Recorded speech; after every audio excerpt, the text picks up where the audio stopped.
Olá, meu nome é Rubens e eu te convido para um papo de irmãos. Hoje vamos falar sobre os apóstolos que Jesus escolheu. Na verdade, não sou eu que vou falar, é o irmão David Bercot.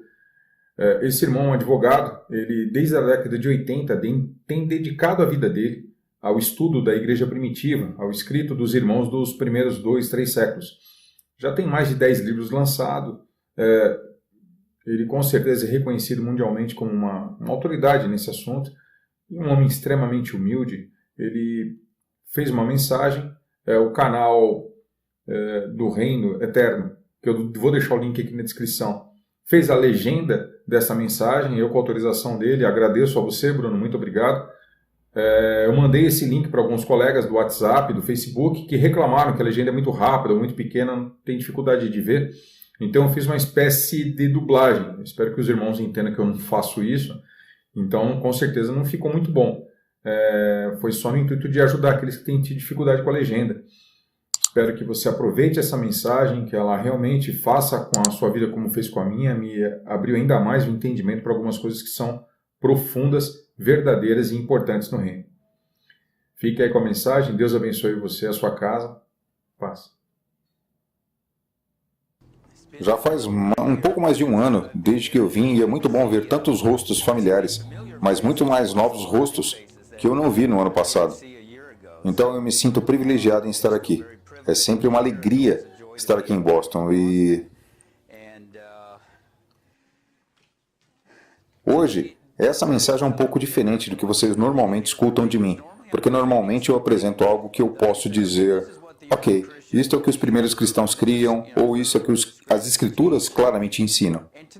E a mensagem de hoje à noite não é para ser um pronunciado dogmático, porque eu teria que compartilhar, e vocês podem tirar suas próprias conclusões sobre isso. O título da mensagem é Como a Verdadeira Grandeza Aparenta. O que faz ela talvez diferente do que é comum é que aqueles que vou sustentar como exemplos da verdadeira grandeza são os 12 apóstolos, sem contar Judas. Agora, se você é como eu, e talvez você não é, estou compartilhando isso antes que pessoas digam, essa não foi a minha experiência. Mas, nos anos que eu estava na igreja evangélica, os 12 apóstolos eram raramente sustentados como exemplos que gostaríamos de seguir. Se eles usavam um dos apóstolos como um exemplo, eles usavam como um exemplo de alguma coisa que não queremos fazer. Digamos, o que eles fizeram de errado, nós não queremos fazer isso, essa foi a sua experiência? Eu sou o único? De fato, lá atrás, em 1984, eu estava lendo um livro sobre o cristianismo do Novo Testamento e o autor disse: os 12, ou nesse caso os 11, nunca entenderam nada. E finalmente, Jesus teve que simplesmente desistir deles e deu a Paulo, porque eles não estavam fazendo o trabalho. Na época, eu achava que ele estava certo, porque essa era basicamente a imagem que sempre foi mostrada na igreja que eu frequentava. Poucos anos atrás, John MacArthur escreveu um livro sobre os apóstolos intitulado 12 Homens Ordinários. E eu não sei se vocês já viram esse livro ou leram. Se você pegar o catálogo CBD, por ano sempre esteve lá na página da frente. E eu não acho que seja um livro particularmente crítico. Eu não li o livro, mas li o resumo da publicadora sobre o assunto. Mas então ele escreveu um livro depois chamado 12 Mulheres Extraordinárias. E os dois normalmente eram vendidos lado a lado. Então nós tínhamos a imagem dos 12 homens ordinários e das 12 mulheres extraordinárias, o que fazia os apóstolos parecerem um pouco fracos. Isso frequentemente é tão típico de como, particularmente em ambientes protestantes, os apóstolos são retratados como burros. Sugerem que são os 12, patetas, ou o que você prefere dizer.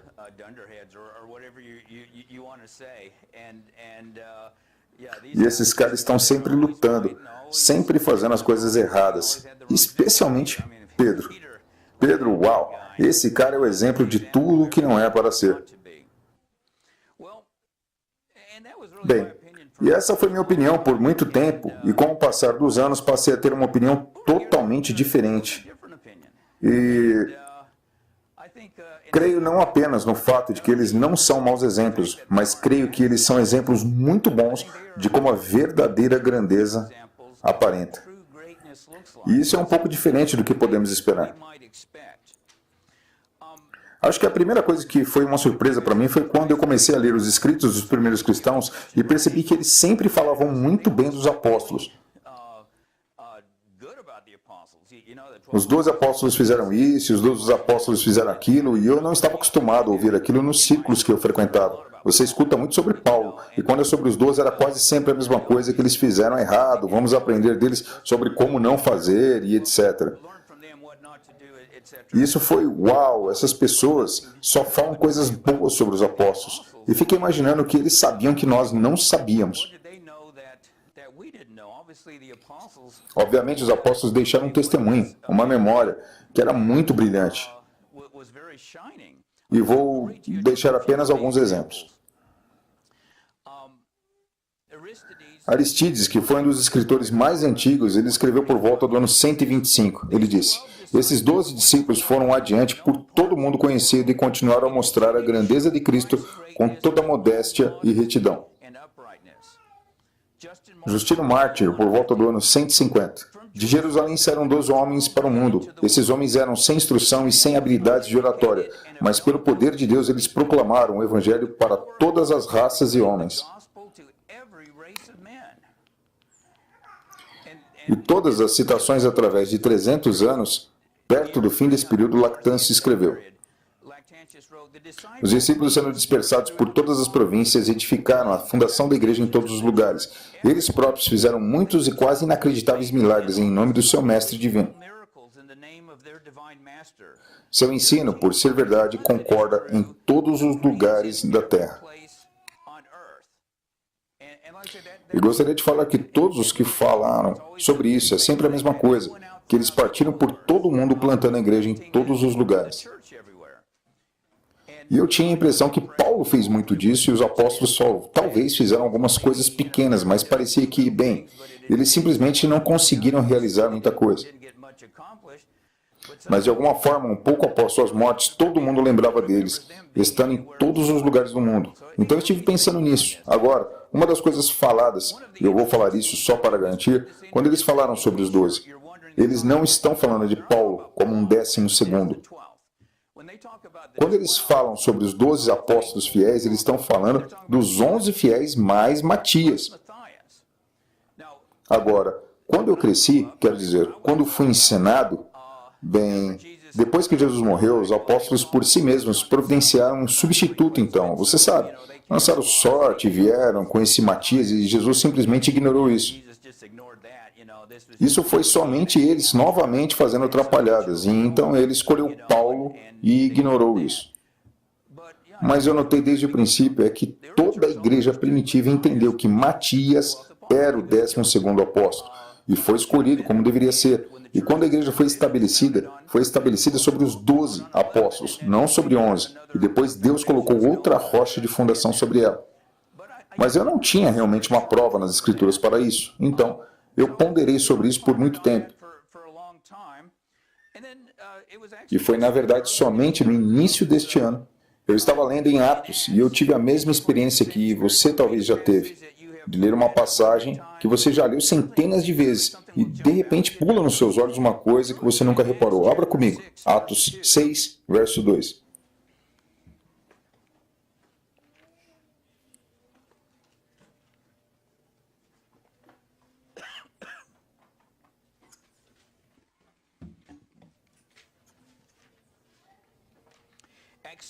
Atos 6, verso 2. Ok, você já leu isso várias vezes.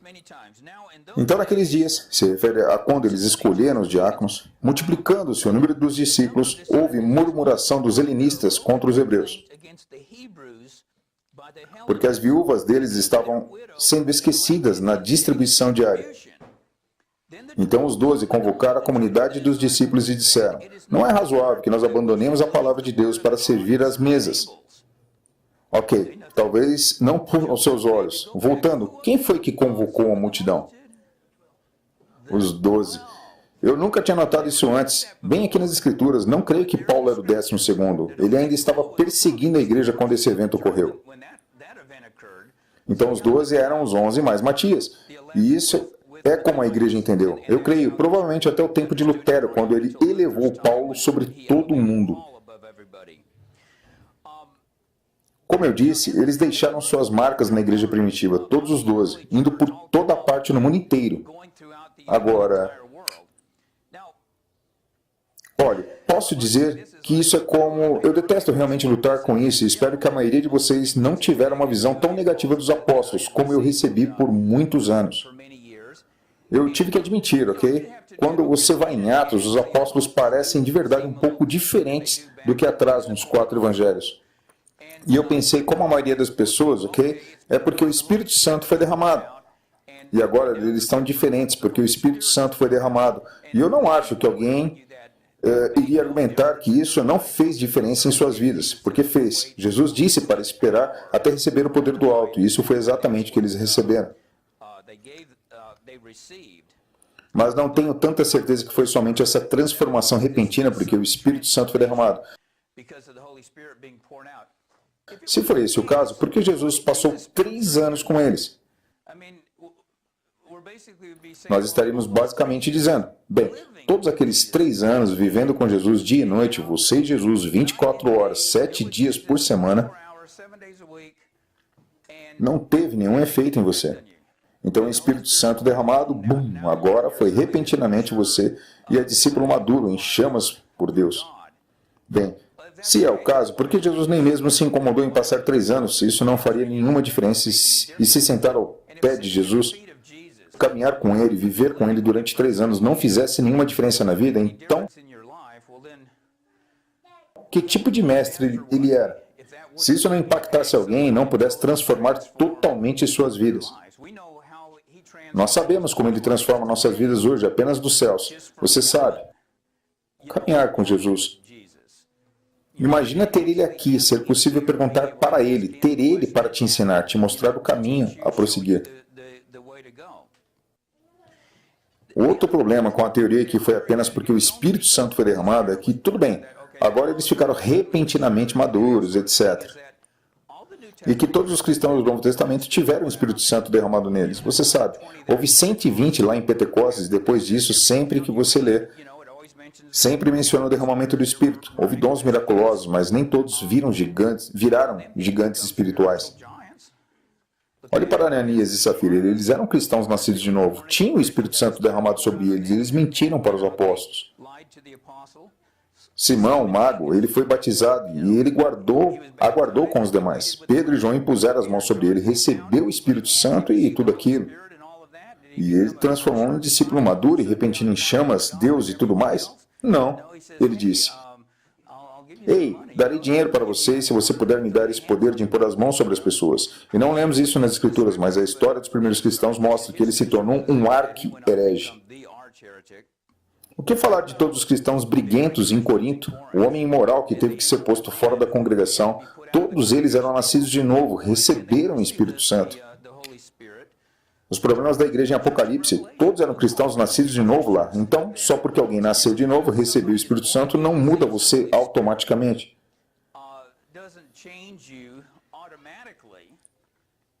Você precisa do poder, os apóstolos precisavam do poder antes de partir, mas isso apenas por si mesmo não muda você de um bebê espiritual para um gigante espiritual. Acredito que nós todos experimentamos isso nas nossas vidas. Não apenas isso, tem muitos cristãos, não cristãos, tem muitos homens e mulheres piedosos no Novo Testamento que nunca receberam o derramar do Espírito Santo. Veja João Batista, ele não aparece como Pedro e com os apóstolos quando lemos os evangelhos, mas ele aparece como um homem muito maduro, firmado sobre seus pés. Veja Maria e José, Maria Madalena, tem muita gente. Então não é algo do tipo, bem, todo mundo estava simplesmente confuso, perdido e fazendo tudo errado até vir o Espírito Santo. Porque nós temos todos esses exemplos de pessoas que viveram vidas piedosas, que eram maduras, de fato, antes mesmo de chegarmos no Novo Testamento. Olhe para o Antigo Testamento, olhe para José e Moisés, e Samuel, e Eliseu, Jeremias, Isaías, Ruth, Tem muita gente. E eles nunca se apresentaram como mesquinhos, briguentos que nunca conseguem entender o que Deus está fazendo. Eles não são perfeitos, mas têm bons exemplos. Podemos olhar para Jó, etc. Então, isso ainda não explica por que eles aparentam ser tão imaturos como bebês, sempre lutando, sempre não entendendo isso ou aquilo nos evangelhos. Eles são diferentes depois e são lembrados pelas pessoas que vieram após eles como tão grandes homens que cumpriram um papel tão grande em estabelecer a igreja.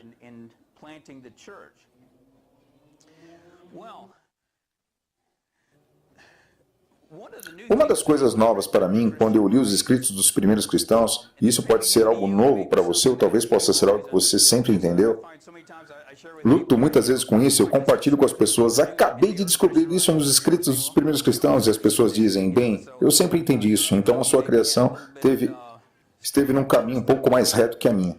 Mas eu sempre tive a ideia, quando eu estava crescendo, e até meio dos 30 anos, que as Escrituras e o Novo Testamento, em particular, as Escrituras proféticas são um pouco diferentes quando Deus fala a Isaías. Assim diz o Senhor.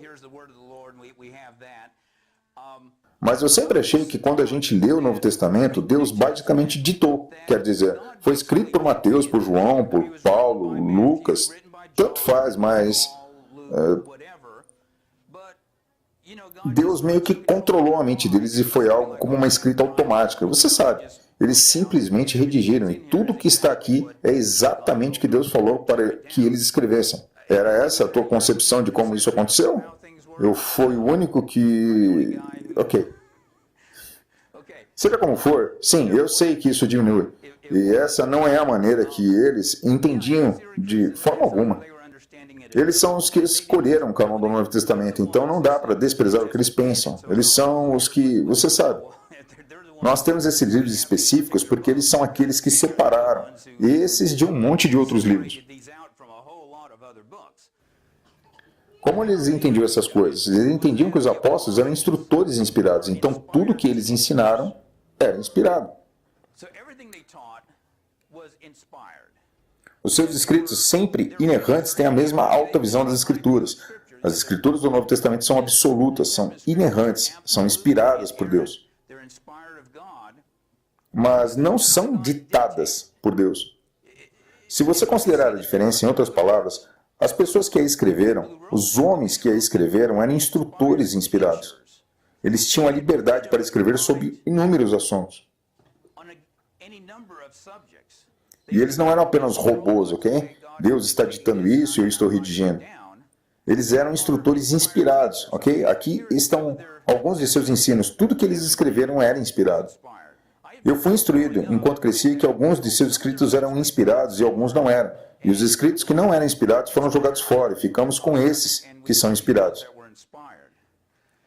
Agora, como alguém saberia se uma carta de Paulo ou um escrito de João era inspirado ou não? Você acha que pode ser fácil? Mas não seríamos honestos se pensássemos assim. Não foi assim que aconteceu. Como eu disse, o único teste era se foi escrito por um apóstolo ou algum de seus cooperados próximos como Marcos ou Lucas. Se era, então era escrita. Se não, talvez fosse um bom escrito, mas não a escritura. Quero dizer, esse era o único teste. Foi assim que obtivemos o Novo Testamento. Se Paulo tivesse escrito outra carta que eles descobrissem depois, seria inspirado. Era assim que eles viam. Eles são instrutores inspirados. E você acha que você pode selecionar e decidir dando uma olhada? Eu posso dizer que isso é inspirado ou não? Por exemplo, João Calvino disse, bem, nós temos isso porque nós podemos falar que esses são inspirados. Levante a mão se alguém acha que pode honestamente dizer que você pode selecionar o Cântico dos Cânticos, ler e falar. Eu posso dizer que isso é a palavra de Deus, isso é inspirado? Alguém de vocês pode fazer isso? Vamos lá. Não funciona desse jeito. Se o livro dos Juízes fosse apenas um livro que foi incluído, talvez, nos livros intertestamentários, as pessoas iriam dizer, isso obviamente não é inspirado. Olhe, tem um rapaz sacrificando sua filha, ou pelo menos é o que aparenta. Isso obviamente não é de Deus. Você sabe, não funciona dessa maneira. Esses foram herdados porque estão no Novo Testamento, em particular porque foram os apóstolos e o que eles falaram. Novamente, alguns de vocês entendem essas coisas bem rápido. Eu compartilho e as pessoas dizem, ah, sim, claro. Eu acho que sou lento, porque, como a maioria dessas coisas, eu estava... Uau! E por muitos anos eu estava indo e voltando até que pensei, isso é realmente verdade. E finalmente me ocorreu que teve de ser dessa forma. Teve que ser dessa forma. Deixe-me explicar por quê. Quando a igreja no Novo Testamento começou no dia de Pentecostes, não tinha um Novo Testamento. Eles não foram escritos até no mínimo uma década ou duas depois. Então tudo que você tinha era o ensinamento oral dos apóstolos. Agora, se eles não fossem instrutores inspirados, imagina você estar sentado aqui como você está agora me escutando, ok? Alguns de vocês estão pensando, eu não sei aonde o Davi vai com isso, não tenho certeza, não concordo com isso. E alguns de vocês, ei, gostei disso, ou o que for. Vamos dizer que fosse um dos apóstolos, ele ensina você, ele dá uma mensagem sobre o que é o Evangelho, então depois dele deixar a cidade, você diz, eu acho que ele estava errado naquele ponto, eu acho que talvez seja verdade, e isso é como você saberia se é verdade ou não? Bem, vamos esperar e ver se ele escreve uma carta, talvez sua carta, então saberemos se é inspirado de outra forma. Em algum ponto, ele debateu sobre o arrebatamento pela primeira vez, e alguém teve que crer naquilo, ainda que nunca tenha escutado isso antes, porque isso estava vindo de um apóstolo. E um só versículo que eu tinha, uau, bem na nossa frente, que só reparei de fato somente algumas semanas atrás, é 1 Tessalonicenses, capítulo 2. E tem tanto dessas coisas que eu acho que não sejam nas Escrituras. Eu então estava lendo nesses dias e de repente isso me saltou aos olhos.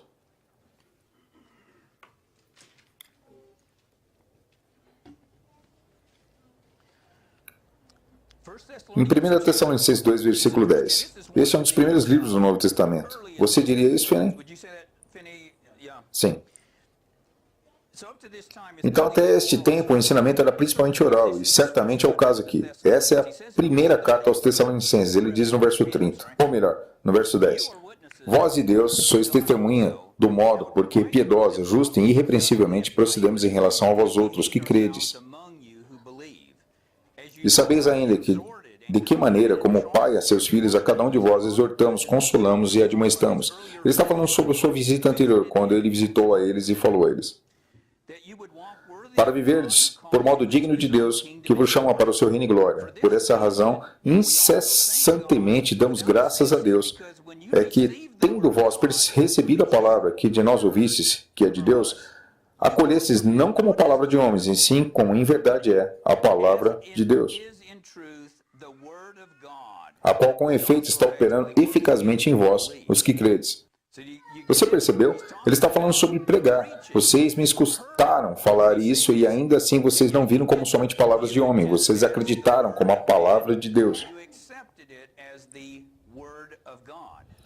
E isso foi exatamente o que os primeiros cristãos fizeram. Se veio dos apóstolos, era a palavra de Deus. Qualquer coisa que eles escreveram eram escrituras do Novo Testamento. Ok. E como isso retorna aos apóstolos? Bem, isso coloca os 4 evangelhos sobre uma ótica completamente diferente se você pensar a respeito. Eu cresci pensando, ok, isso tudo foi ditado. Então nós lemos sobre todas essas coisas que os apóstolos fizeram errado, porque Deus ditou. Pedro se assentou ou Mateus estava sentado escrevendo e falou, nós não tínhamos que pôr isso, mas Deus está me fazendo escrever isso, sabe? Eles escolheram o que pôr nos 4 evangelhos. Agora, caminhar com Jesus, ser escolhido a dedo por Jesus,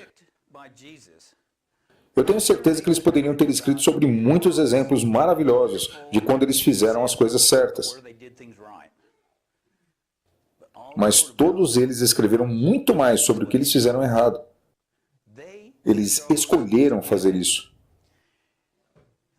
Vamos começar com Pedro. Seu primeiro pensamento é, Pedro não escreveu um evangelho. Isso foi o que eu sempre pensei. Sim, literalmente, ele não escreveu nenhum. Mas o evangelho de Marcos, muitos dos primeiros cristãos uniformemente dizem que esse é o evangelho de Pedro. e o que Pedro esteve pregando desde o início. Então Pedro escolheu, talvez na época do dia de Pentecostes, talvez antes do dia de Pentecostes, vou falar a todos sobre como eu neguei a Jesus 3 vezes. Vou falar às pessoas como foi a última ceia, e ninguém mais sequer sabe o que foi a última ceia. Vou falar às pessoas que brigamos entre nós mesmos sobre o que é maior. Vou falar às pessoas que quando Jesus veio lavar meus pés, como você sabe, eu disse não, você não vai fazer isso. Eu era o cara que nem estava compreendendo a mensagem. Pense sobre isso. Alguém de nós faria isso? Eu não tenho esse tipo de integridade. Se eu estou pregando, eu posso falar ocasionalmente alguma coisa que eu fiz errado. Isso vai me fazer de fato parecer melhor, porque eu admiti que tinha uma falta, mas não fazer nada além de relatar como você confundiu tudo, como você confundiu tudo, como você confundiu tudo, como você confundiu tudo e nunca se redime. Os 4 evangelhos todos terminam sem ter eles redimidos. Foi algo do tipo, esses caras simplesmente perderam um ponto. Vou ler para vocês, o Clemente de Alexandria escreveu isso sobre o Evangelho de Marcos. E tem outros no mesmo estilo que eu posso ler. Por ora vou apenas selecionar essa citação.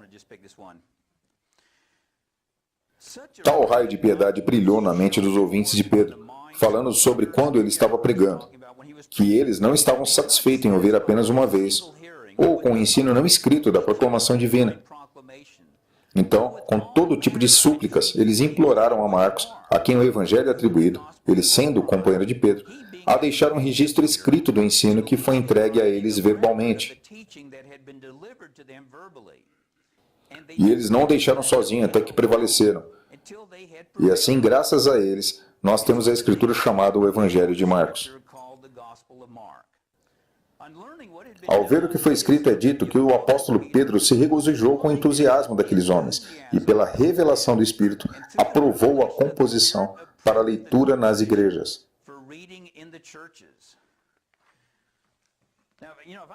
Agora, se eu fosse Pedro, com certeza, ele estava pregando tudo isso. Quero dizer, Marcos esteve presente em parte do que aconteceu, mas isso não era nem a metade do que sucedeu.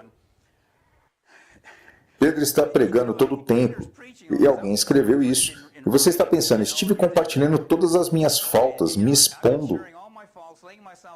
Agora isso está sendo escrito, e agora isso vai para as pessoas que eu nunca conheci, isso estará aqui para as próximas épocas. Se fosse eu, estaria pensando, eu não sei se eu quero, o que as pessoas vão pensar de mim.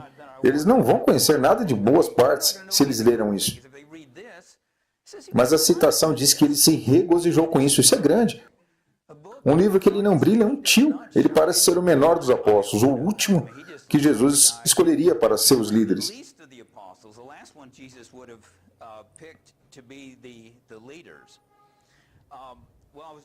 Bem, eu estava em Jerusalém um mês atrás e tem todos esses lugares falsos. Tem 2 lugares diferentes onde Maria nasceu. Eu acho que tinha 2 onde ela morreu. Eles conseguiram um lugar para isso.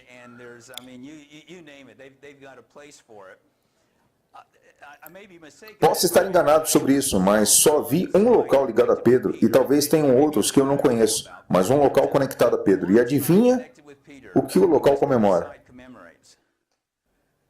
É o local onde Pedro negou Jesus.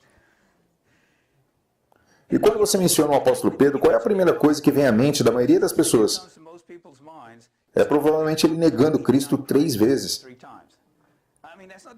E essa não é a única coisa que vem à sua mente, mas provavelmente essa é a primeira coisa. E isso é apropriado para a celebração de Pedro, aqui onde ele negou o Cristo. Eu não acho que Pedro está nem um pouco chateado com isso, quero dizer. Ele é aquele que queria que as pessoas soubessem.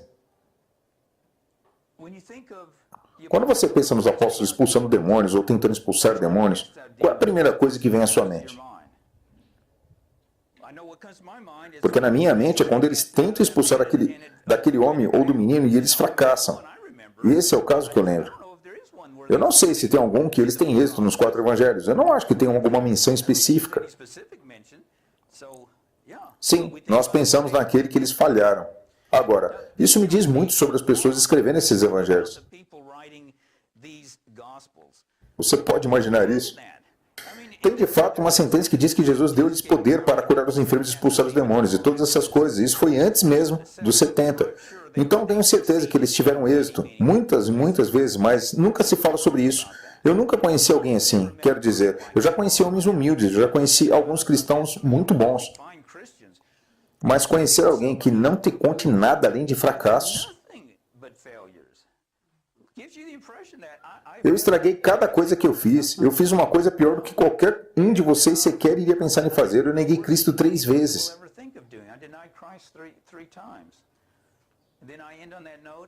Então, depois de terminar de falar isso, eu vou embora. Você acha que eu seria convidado para pregar de novo? Provavelmente não. Quero dizer, uau, o que vocês fariam? Vocês acham que teriam problemas em se aproximar de Pedro com um problema se você for outra pessoa? Você acharia difícil ir a Pedro e dizer, eu preciso confessar algo que eu fiz? Eu acho que seria fácil. Pedro, ele entenderia. Eu acho que isso é exatamente o tipo de homem que Jesus estava tentando moldar.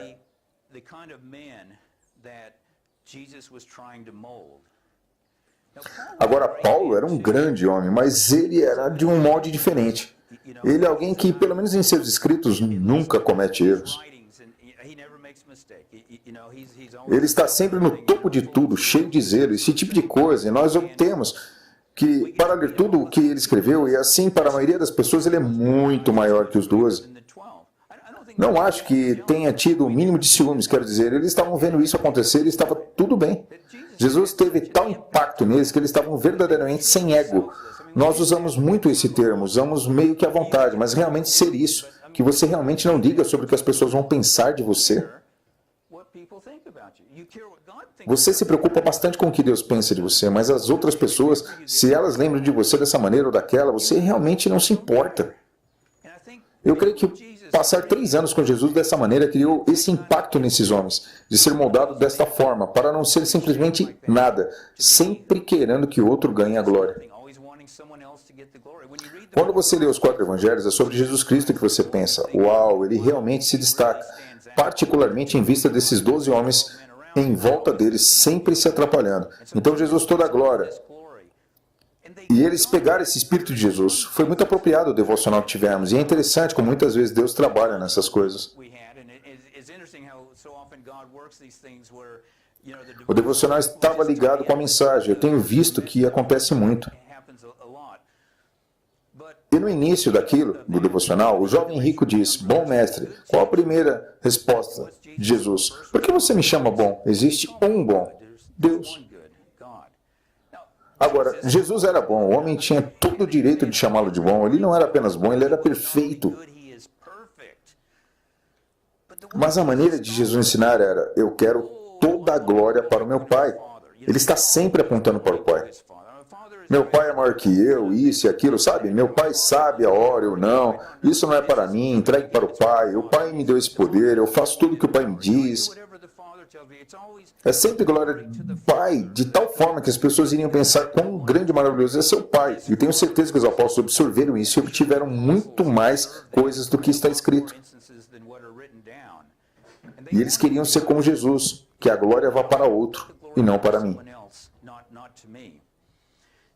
Agora tem uma coisa muito interessante, eu quero que vocês me acompanhem aqui. Quero que vocês abram Mateus 16, verso 13. Essa é a parte que Jesus confessa que é o Messias. E Jesus, quer dizer, Pedro faz isso e Jesus diz sobre essa pedra eu vou edificar minha igreja. Todos estamos familiarizados com isso. Agora, eu quero que vocês acompanhem em Mateus. Eu vou ler em Marcos. E Marcos é o evangelho de Pedro. Isso era o que ele estava pregando. E o que Marcos escreveu era o que Pedro estava falando. E Pedro olhou para esse escrito e disse, sim, eu me regozijo com isso, ok? Eu vou ler em Marcos, mas quero que vocês acompanhem em Mateus. Quero que vocês percebam a diferença que há entre o registro dado por Mateus e Marcos, ou Pedro, ok? Capítulo 16 de Mateus, versículo 13. E eu vou ler em Marcos. Então Jesus e os seus discípulos partiram para as aldeias de Cesareia de Filipe, e no caminho perguntou-lhes, quem dizem os homens que sou? E responderam, João Batista, outro, Elias, mas outros, alguns dos profetas. Então lhes perguntou, mas vós, quem dizeis que eu sou? Respondendo Pedro, lhe disse: Tu és o Cristo. E aqui termina em Marcos. Quando Pedro dá o relato, é aqui que acaba. Ele pula todo o seguinte até o versículo 20 de Mateus 16. É aqui onde continua em Marcos. Advertiu Jesus que a ninguém dissessem tal coisa a seu respeito. Então começou a ensinar-lhes que era necessário que o Filho do Homem sofresse muitas coisas, fosse rejeitado pelos anciões, pelos principais sacerdotes e pelos escribas, fosse morto e que depois de 3 dias ressuscitasse. E isto ele expunha claramente. Mas Pedro, chamando-o à parte, começou a reprová-lo. Jesus, porém, voltou-se e, fitando seus discípulos, repreendeu a Pedro e disse: Arreda, Satanás, porque não cogitas as coisas de Deus, e sim das dos homens. Você percebeu o que Pedro deixa de fora quando ele dá o relato? Ele deixa de fora a parte que diz: Você é o Cristo, o Filho de Deus. Isso em Mateus 16:16. Então Jesus responde e diz para ele: Bem-aventurado és Simão Bar-Jonas, porque não foi carne e sangue que te revelaram, mas meu Pai que está nos céus. Também eu te digo que tu és Pedro, e sobre esta pedra edificarei a minha igreja, e as portas do inferno não prevalecerão contra ela. Dar-te-ei as chaves do reino dos céus. O que ligares na terra terá sido ligado nos céus, e o que desligares na terra terá sido desligado nos céus. Isso em Mateus 16, 17 e 19. Pedro deixa tudo isso de fora. Você pode imaginar Jesus falando essas coisas para você? Quero dizer, a única coisa que faz Pedro realmente brilhar, e ele nem se preocupa em mencionar. Se Mateus não tivesse escrito, nós nunca saberíamos que isso aconteceu. Pedro nem mesmo acha importante falar sobre isso, mas ele acha importante deixar você ciente que ele foi repreendido, porque ele tentou falar o que Jesus deveria fazer. E isso me diz muito sobre Pedro. Uau! Percebe? Ele não quer nenhuma glória para si mesmo. Totalmente sem embaraços em deixar as pessoas saberem onde ele falhou. Um líder, como acabei de falar, que você se sente confortável em ir. Eu creio com qualquer tipo de problema, qualquer fraqueza, porque você sabe que esse homem será gentil. Porque, olha isso, ele caiu tantas vezes e ele confessa isso abertamente.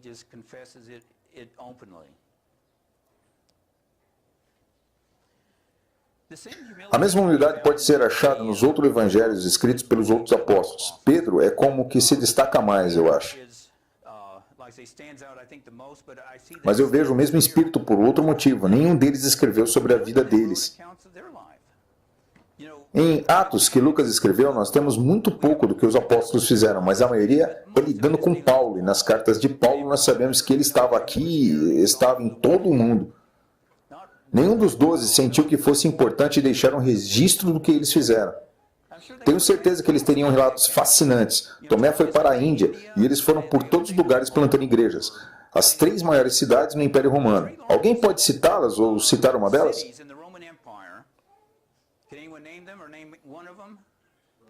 Roma. Roma era maior, ok. Alguém sabe dizer a segunda maior cidade? Corinto? Não, Corinto era uma cidade grande. Bom palpite. Alexandria. Alexandria era a segunda maior e Antioquia na Síria era a terceira maior. Nenhuma delas foi plantada por Paulo. Todas foram plantadas ou pelos 12 ou por apenas cristãos trabalhando sob a autoridade dos 12.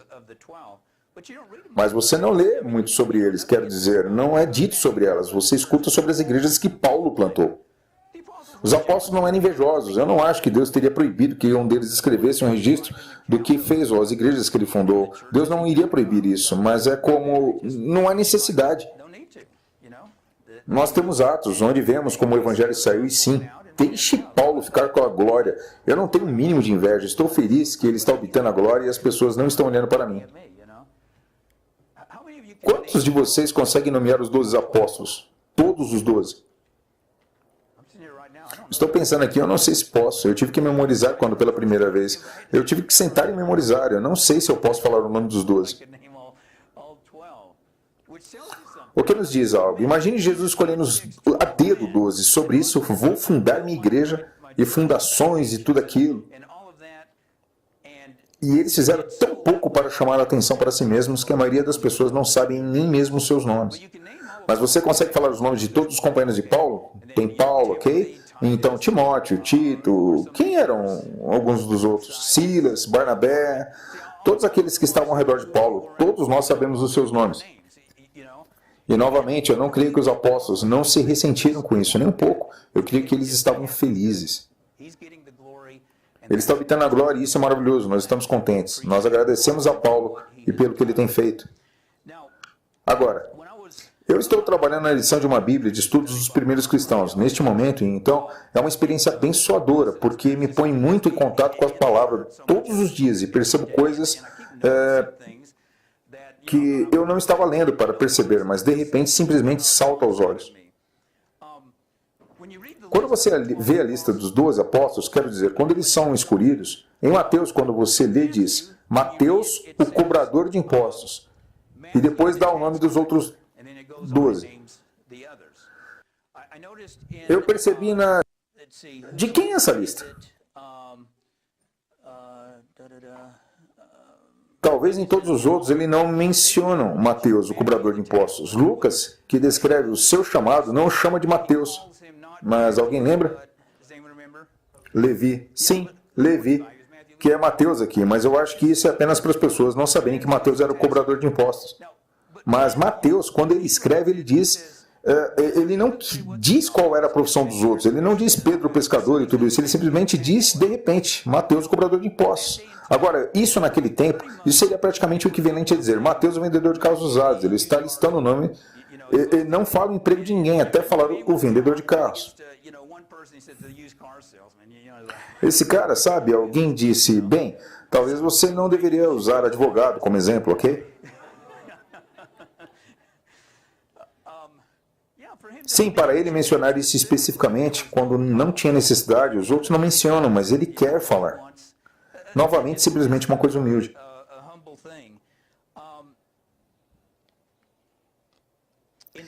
Em João, agora, João escreve o seu evangelho no final. Paulo e Pedro já estavam mortos há muitas décadas. João era o último apóstolo vivo nos anos 90 do primeiro século, próximo do fim. E ele percebe, ok, não foi deixado registro do que os apóstolos fizeram, dos 12. Todos sabem muito bem o que Pedro fez, quero dizer, o que Paulo fez. Nada sobre nenhum de nós, os 12. Eu acho que seria tudo bem se ele tivesse escrito um registro. Aqui é onde os 12 foram. Quero dizer, ele sabe que vai morrer muito em breve. E é isso. Mas tudo bem, ele não sente necessidade alguma de deixar um registro do que eu fiz com a minha vida. Tudo bem, as pessoas vão saber o que Paulo fez e eu estou perfeitamente feliz com isso. A outra que reparei ao comparar os 4 evangelhos lado a lado é que, depois da ressurreição, Jesus se encontra com eles. Eles estão fora, pescando. E todos pensam que isso significa que eles acabaram de decidirem abandonar tudo. Deixe-me te falar algo. Ainda que você seja muito espiritual, você ainda tem que comer, você ainda tem que trabalhar. Não tinha igrejas que os apoiavam. O fato deles estarem fora pescando não significa que eles decidiram abandonar tudo e que eles terminaram com tudo. Eles tinham que trabalhar, não havia suporte, eles tinham que comer, ok? Mas parecem que todos decidem ir por essa linha, porque nós simplesmente vemos eles fazendo coisa errada, atrás de coisa errada. Então assumimos, ok, eles foram pescar. Não há nada de errado com pescar, mas se eles estão fazendo isso, então vai ser errado. E Jesus falando com Pedro diz, alimente minhas ovelhas. Isso foi uma comissão muito importante. Alimente minhas ovelhas. Ele estava confiando isso a Pedro. E adivinhe, Pedro nunca menciona isso. Desculpe, Marcos. E tudo isso é João que menciona. E ele pode pensar, bem, ok, João meio que Pedro foi aquele que obteve mais glória que eu. Ok, então não vou mencionar isso. Mas ele enxerga da seguinte forma. Espera um pouco, ninguém sabe que Jesus falou para Pedro eu quero que você alimente minhas ovelhas. Eu estou dando a você uma comissão especial. E então ele coloca no seu evangelho João sobre o seu irmão Pedro. Isso mostra um homem que era verdadeiramente grande, sempre olhando como eu posso fazer alguém parecer bom, como eu posso apresentar o bem sobre alguém ao invés de apresentar sobre mim mesmo. A outra coisa é quando você, Marcos, eu acho que talvez Mateus seja igual, mas particularmente Marcos, o evangelho de Pedro, parece que quando Jesus ressuscitou, Maria Madalena veio e informou a eles. Lendo Marcos, soa como eles não acreditaram nela, e é assim que termina. Eles não acreditam nela, e você pensa, sem fé, sem nada, e creio que foi isso que Pedro contou para as pessoas. Provavelmente por 5 minutos eles não acreditaram nela, mas então João vai depois, mas Pedro agora está lá, e ele entende. E todas as pessoas pensam que Pedro simplesmente não creu. Então ele, João, põe no seu registro que Pedro corre para a tumba. Eu creio que todos nós lembramos que João correu, mas Pedro correu para a tumba também. Não aconteceu dele não crer. Se aconteceu, foi por um segundo, e ele correu para a tumba e tudo aquilo. E ele mesmo não apresenta isso, é João, seu irmão, que apresenta. Ei, Pedro correu para a tumba. Talvez você alguma vez já pensou apenas sobre o registro de negar Jesus? Os únicos que estavam lá eram Pedro e João, dos apóstolos. Quero dizer, ninguém precisava saber sobre isso. Jesus pôde ter requerido de Pedro falar isso. Eu não sei, Jesus é muito perdoador. Ele obviamente perdoou ele. E eu penso que Pedro podia ter nunca falado nada. Ninguém iria jamais saber, seria apenas João. Mas Pedro pôs aquilo para fora imediatamente. Ei, você precisa saber que eu neguei Cristo. E a razão dele ser lembrado assim, por ter feito isso, é por ele seguir. Todos nós lemos que todos eles correram quando Jesus foi preso. Aparentemente, Pedro e João não correram muito longe, porque Pedro está seguindo e vai bem no local. Se ele ficasse simplesmente escondido, ele não seria sequer colocado naquela situação. A única razão pelo qual ele ficou naquela situação foi porque ele seguiu direto para o pátio. Se for o sumo sacerdote, põe você em perigo por ir lá. Mas sim, você não pensa no registro dessa maneira. O que você lembra é que ele negou Jesus e tudo aquilo. Bem, os apóstolos realmente tiveram sucesso em alguma coisa? Eu gostaria de terminar com essa nota. Muita gente pensa, eles não fizeram nada, Paulo fez tudo isso. Como mencionei, nas 3 maiores cidades, Paulo sequer... Ele foi a Roma, mas ele não fundou a igreja em Roma. Ele foi para Antioquia, a igreja já tinha sido fundada quando ele foi lá. Ele nunca foi para Alexandria.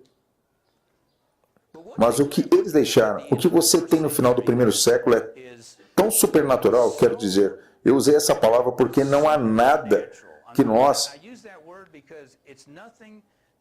qualquer um de nós pareçamos ser capazes de duplicar, e não quero dizer que é porque Deus não quer duplicar. Nós não temos o que os apóstolos tinham, nós caímos tão fácil pelo termos em que todos os 12 apóstolos morreram. O que você tem era uma igreja pelo mundo inteiro, desde a Índia até a Grã-Bretanha. Desde o norte da África até as tribos germânicas do norte.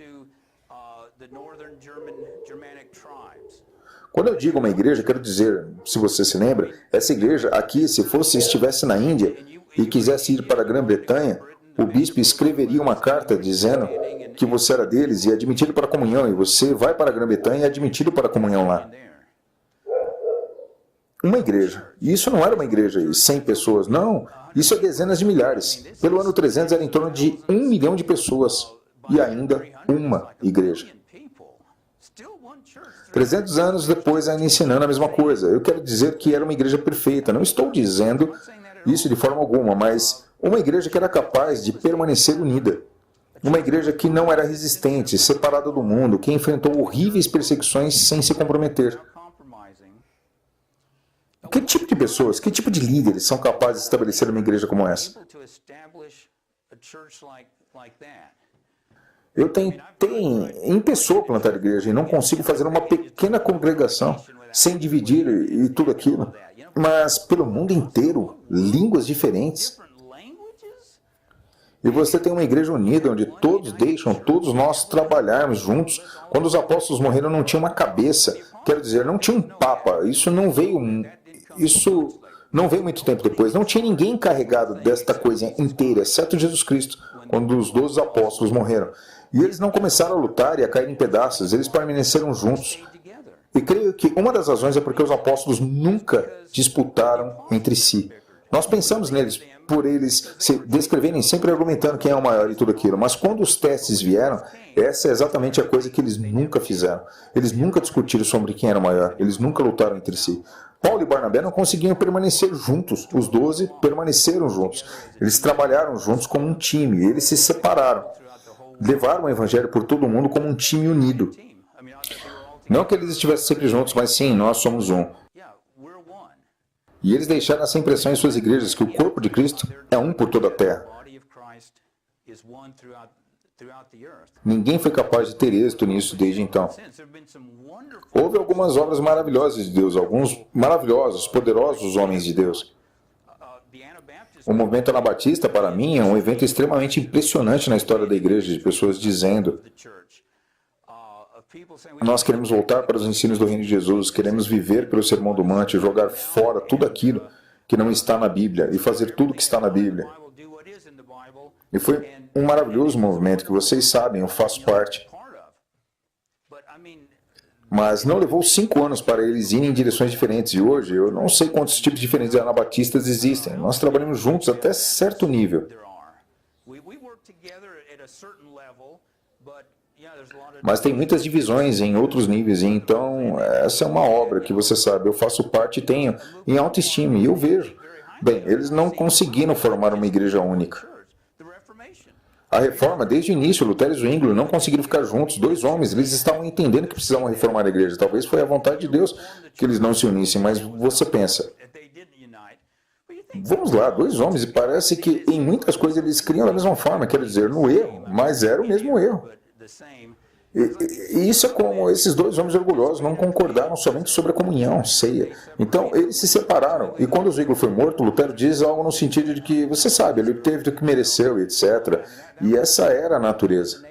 John Wesley, eu pessoalmente creio que ele foi um grande homem de Deus. E eu amo ler seus escritos e ler sobre ele.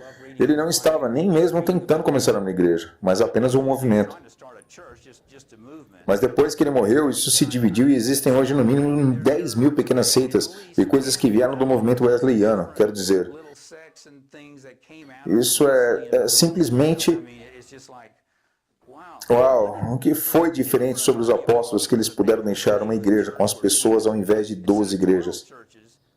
Quero dizer, quase quaisquer 12 que você envia dessa forma, você tem 12 igrejas diferentes, você não tem uma única igreja. Eu creio que a resposta é porque eles eram verdadeiramente grandes homens, não em suas próprias forças ou coisa do tipo, mas eles eram simplesmente tão entregues a Jesus. Eu creio que Jesus escolheu esses 12 porque eles eram qualquer coisa, menos pessoas ordinárias. Sim, eles pareciam pessoas ordinárias, eles eram pescadores, mas creio que ele viu neles o potencial, viu que eram grandes homens, que tinham o potencial de querer fortemente estabelecer como seu estilo de vida. Não apenas um martírio, muitos cristãos entregaram suas vidas ao martírio, mas a estabelecer em outro sentido. Eu vou ser um ninguém, mesmo que eu tenha o direito, como Pedro, de ser a pessoa que todo mundo procura. Eu vou escolher ser um ninguém, porque Cristo e os outros 12, nós iremos fazer o nosso trabalho, e a maioria das pessoas nunca vão lembrar de nossos nomes depois que morrermos. Mas o que queremos é uma igreja onde todos os líderes são dessa forma. Sim, eu não quero nenhuma glória para mim, eu quero que as pessoas sejam capazes de vir e conversar comigo e me ver como simplesmente uma pessoa real, não alguém que está muito lá em cima.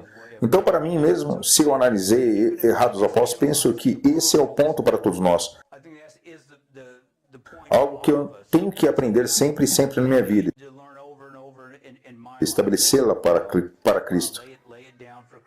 Não importa o que as pessoas pensem de mim. Ou eu tenho que defender o meu lado da discussão ou coisa do tipo, mas apenas, sim, que as pessoas simplesmente me vejam como um seguidor prostrado de Jesus Cristo. Ei, eu posso falar com o David, porque ele não é muito diferente de mim. Ele com certeza é como eu. Não estou falando de que todos sentem dessa maneira sobre mim, estou falando que isso é o que eu preciso ser, o que todos nós precisamos ser. Isso também significa que as pessoas verdadeiramente grandes nas nossas igrejas hoje possam ser pessoas que você nem conhece. Pode ser que não seja nenhum dos líderes, dos evangelistas, pode ser que seja simplesmente uma irmã que não está fazendo nada mais do que cuidando, talvez, de seus pais idosos.